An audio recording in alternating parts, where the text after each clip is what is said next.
Welcome to morning మన్నా. నేటి వాక్య దర్శనం కొరకు సమూయేలు 2వ గ్రంథం 22వ అధ్యాయం 7వ వచనం. నా శ్రమలో నేను యెహోవాకు మొరపెట్టి తిని, నా దేవుని ప్రార్థన చేసి తిని, ఆయన తన ఆలయములో ఆలకించి నా ప్రార్థన అంగీకరించను, నా మొర ఆయన చెవులలో చొచ్చెను. ఈ ఉదయకాల సమయంలో 4 ప్రాముఖ్యమైన విషయాలు మనం గ్రహించాలి. మొట్టమొదటిది, డిస్ట్రెస్ రికగ్నైజ్డ్, బాధ ఇబ్బంది గుర్తించబడినది. నా శ్రమలో అన్న మాట మనం జాగ్రత్తగా ఆలోచన చేస్తే, ప్రతి శ్రమ మన జీవితాల్లో అనేకమైన దారుల్ని మనకు చూపిస్తూ ఉంటుంది. శ్రమ అంటంతోనే ఇదేదో వేదన మాత్రమే కాదు, కొన్నిసార్లు నిస్సహాయత, ఆవేదన, దుఃఖం, నిట్టూర్పు, ఇలాంటి శ్రమలు మన జీవితాల్లో ఖచ్చితంగా వస్తాయి.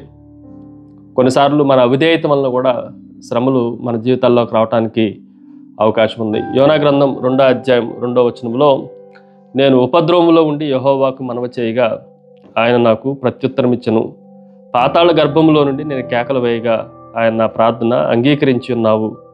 ఈ మాటను కూడా మనం జాగ్రత్తగా ఆలోచన చేస్తే, చేప కడుపులో, ఆ తిమింగళం కడుపులో, మత్స్యం కడుపులో యోనా ఏ విధంగా అయితే బాధలో ఇబ్బందుల్లో ప్రార్థన చేస్తుండో, శ్రమలన్నిటిలో మనము ప్రార్థన చేయటానికి, దేవుని ఎదుటికి రావటానికి మనం నేర్చుకోవాలి.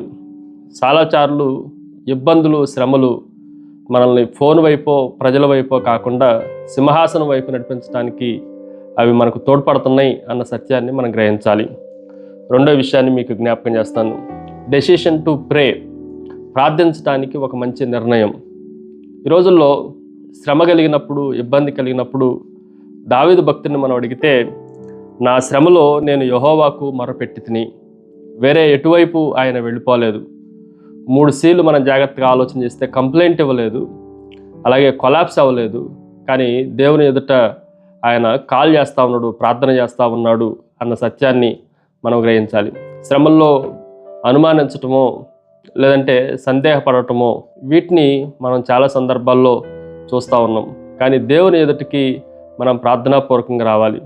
శరీరంలో నొప్పి కలిగినప్పుడు డాక్టర్ దగ్గరికి ఎలాగైతే వెళ్తామో, మన జీవితాల్లో శ్రమ కలిగినప్పుడు పరమ వైద్యుడైన దేవుని దగ్గరికి మనం రావటానికి సిద్ధపడాలి. ఆ నిర్ణయం మన జీవితాల్లో ఉండాలి. మూడో విషయాన్ని మీకు జ్ఞాపకం చేస్తాను. డిపెండెన్సీ ఆన్ గాడ్, దేవుని పైన ఆధారపడటం. నా ప్రార్థన అంగీకరించును, నా దేవుని ప్రార్థన చేసి తిని. ఈ మాటలు కూడా మనం జాగ్రత్తగా ఆలోచన చేస్తే, నా దేవుణ్ణి, మై గాడ్ అన్న మాట వ్యక్తిగతంగా దేవుని పైన దావీదు ఆధారపడినట్లుగా దేవుని వాక్యంలో మనం చూడవచ్చు. మనం కూడా దేవునితో వ్యక్తిగతమైన సంబంధాన్ని కలిగి ఉండాలి. 4వ విషయం, డివైన్ అటెన్షన్, దైవికమైన శ్రద్ధను దేవుడు మన పట్ల కలిగి ఉన్నాడు. అందుకే ఆయన నా ప్రార్థన అంగీకరించును, నా మొర ఆయన చెవుల్లో చొచ్చెను అన్న మాటను మనం జాగ్రత్తగా ఆలోచన చేస్తే, ఆయన మన ప్రార్థనను అంగీకరించేవాడు. భయంకరమైన పరిస్థితుల్లో ఆగరు ప్రార్థనను అంగీకరించినట్లు మనం దేవుని వాక్యంలో చూడవచ్చు. పిల్లవాడి శబ్దమును తల్లి ఏ విధంగా అయితే గుర్తించగలదో, లక్షల మందిలో ఉన్నా కూడా ఆయన మన స్వరాన్ని ఆయన వినగలడు. ఆ సత్యాన్ని గ్రహించాలి. ప్రార్థన.